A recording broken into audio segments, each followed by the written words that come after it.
May tanong ako, sino dito ang nakakita na ng matabang hapon? Konti lang, di ba? Baka nga wala pa sa inyo. Alam niyo kung bakit?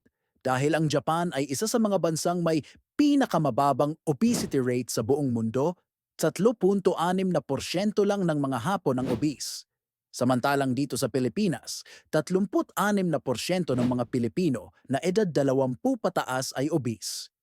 Kaya ang tanong, bakit nga ba fit ang mga hapon? Heto ang 5 mabilis na dahilan. 1.0. Diet. Ang pagkain ng mga hapon ay mostly grains, gulay at isda. Iwas sila sa processed food at bihira sa beef, cheese at oily dishes. Favorite nila ang sushi at miso soup, low fat, high protein. Tukulon. Hindi mahilig sa fast food. Oo, may McDo at Burger King sa Japan. Pero mas pipiliin pa rin nilang magluto sa bahay para siguradong healthy ang ingredients. 3.0. Walang merienda. Habang tayo ay may 3:00 ng hapon snack, sila breakfast at lunch lang. Kung may merienda man, kaunti lang. Kaya less calories, less fats. 4.0. Maliit ang portions. Imbis na isang malaking plato, hati-hati ang pagkain nila sa maliliit na platito. Parang marami tingnan, pero kaunti lang talaga ang kinain mo.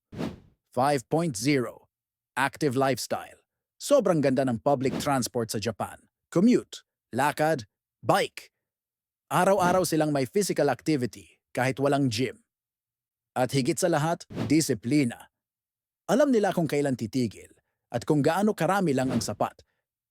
Hindi sila basta-basta nagpapadala sa cravings. Kaya tanong ko sa'yo, kaya mo rin ba yan? Alin sa mga tips ng mga hapon ang kaya mong sundan? For more kwento, what if, at mga impormasyong kapakipakinabang, follow mo na kami dito sa Ang Anino Stories. Huwag kalimutang i-like at i-share ang video na to. Arigato!